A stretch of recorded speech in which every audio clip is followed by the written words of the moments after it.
नमस्कार। आज ना हम एक बहुत ही दिव्य सफर पर निकलने वाले हैं। भगवान श्री कृष्ण की लीला भूमि यानी व्रज की यात्रा पर। देखिए, ये सिर्फ एक जगह का नाम नहीं है।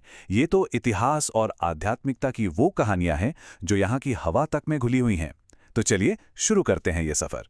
जरा सोचिए, क्या कोई ऐसी जमीन हो सकती है जिसके बारे में ये कहा जाए कि उसके जर्रे जर्रे में, हर एक कण में दिव्यता है? एक ऐसी जगह जहां के पेड़ सिर्फ छांव नहीं देते, बल्कि ऐसा लगे कि वो आपको सदियों पुरानी पौराणिक कथाएं सुना रहे हैं। और हाँ, जहां एक ऐसी रहस्यमयी जगह भी हो जिसके बारे में अटूट विश्वास है कि वहां आज भी हर रात एक दिव्य रास होता है। आज हम इसी भूमि के इन्हीं रहस्यों को परत दर परत समझेंगे। तो सबसे पहले ये समझ लेते हैं कि हम जिस भूमि की बात कर रहे हैं वो कोई एक शहर या कस्बा नहीं है। नहीं, ये एक पूरा मंडल है, एक बहुत बड़ा दिव्य क्षेत्र जिसे हम व्रजमंडल के नाम से जानते हैं। मतलब जब हम व्रजमंडल कहते हैं तो इसमें सिर्फ मथुरा वृंदावन ही नहीं आते, बल्कि ये वो पूरा का पूरा विशाल पवित्र इलाका है जहां भगवान श्री कृष्ण ने जन्म लिया था और अपनी सारी दिव्य लीलाएं की थी।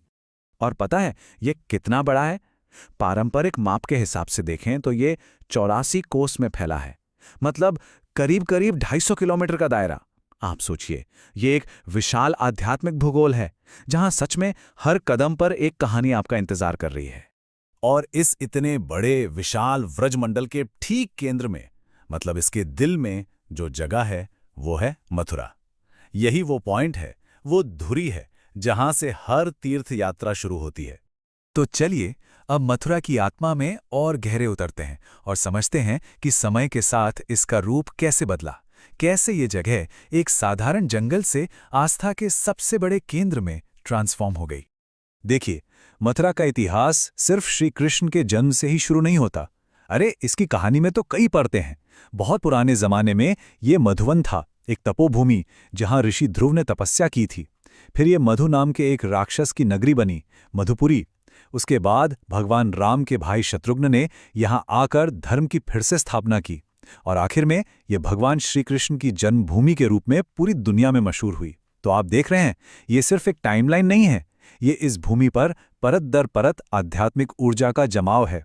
हर युग ने इसे और पवित्र बनाया और यही ट्रांसफॉर्मेशन, यही बदलाव मथुरा की आत्मा है। अब मथुरा का जो सबसे पवित्र स्थल है वो है श्री कृष्ण जन्मभूमि।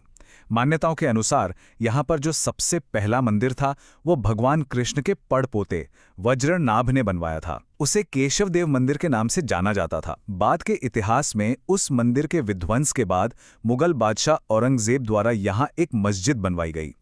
अच्छा, अब जरा मथुरा के उस आध्यात्मिक भूगोल को समझते हैं जो आज भी भक्तों को अपनी ओर खींचता है, यानी कि यहाँ के घाट, मंदिर और परिक्रमा पथ।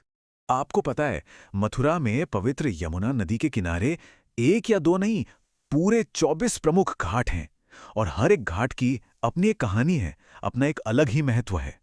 और इन सब में जो सबसे प्रमुख है वो है विश्राम घाट। जैसा कि नाम से ही जाहिर है, कहते हैं कि यही वो जगह है जहां भगवान कृष्ण ने अत्याचारी कंस का वध करने के बाद आराम किया था, विश्राम किया था। और सच मानिए, आज भी ये घाट उसी शांति और दिव्यता का एक प्रतीक है।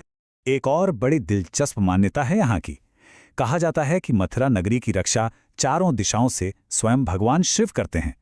पूर्व में पिपलेश्वर महादेव, पश्चिम में भूतेश्वर महादेव, उत्तर में गोकर्णेश्वर और दक्षिण में रंगेश्वर महादेव। ये चारों इस नगरी के दिव्य संरक्षक हैं, मतलब डिवाइन गार्डियंस है। मथुरा की परिक्रमा का भी अपना एक अलग ही अद्भुत महत्व है। शास्त्रों में तो यहाँ तक कहा गया है कि जो व्यक्ति मथुरा की परिक्रमा कर लेता है उसे उतना ही पुण्यफल मिलता है जितना कि पूरी पृथ्वी की परिक्रमा करने पर मिलता है। तो चलिए, मथुरा से अब कुछ ही मील दूर एक और दिव्य जगह पर चलते हैं। एक ऐसी जगह जहां प्रेम और रहस्य दोनों एक साथ हवा में घुले हुए हैं। नाम है वृंदावन। मथुरा से सिर्फ कोई 6 मील की दूरी पर है वृंदावन। ये वो भूमि है जो राधा और कृष्ण की दिव्य रास लीला के मंच के तौर पर हमेशा हमेशा के लिए अमर हो गई। इसीलिए तो इसे प्रेम की भूमि भी कहते हैं। और इसी वृंदावन में एक जगह है सेवा कुंज। ये एक ऐसी रहस्यमयी जगह है जिसके बारे में ये पक्का विश्वास है कि वहां आज भी हर रात वो दिव्य रास होता है। सेवा कुंज का ये रहस्य वाकई बहुत गहरा है। देखिए, होता क्या है कि सूर्यास्त के बाद यहां किसी भी इंसान या जानवर को रुकने की इजाजत नहीं है। दरवाजों पर अच्छी तरह से ताला लगा दिया जाता है और ऐसी मान्यता है कि रात के उस सन्नाटे में स्वयं राधा कृष्ण अपनी लीला करने के लिए यहां पधारते हैं। तो चलिए अब मथुरा और वृंदावन से भी आगे बढ़कर पूरे व्रज की आत्मा को महसूस करने की कोशिश करते हैं, क्योंकि व्रज सिर्फ एक ज्योग्राफी नहीं है, ये एक भीतरी अनुभव है। व्रज का दायरा असल में बहुत बड़ा है। इसमें गोवर्धन पर्वत भी आता है, वही पर्वत जिसे श्री कृष्ण ने अपनी उंगली पर उठाया था। बरसाना भी है, जो राधा रानी के जन्मस्थली है, और गोकुल व नंदगांव भी हैं, जहां कृष्ण का मनमोहक बचपन बीता था। यहाँ भक्ति की गहराई का अंदाजा आप इस बात से लगा सकते हैं कि 14 मील लंबी गोवर्धन परिक्रमा को भक्त कभी-कभी जमीन पर लेटकर इंच इंच आगे बढ़ते हुए पूरा करते हैं। ये भक्ति और समर्पण की पराकाष्ठा है।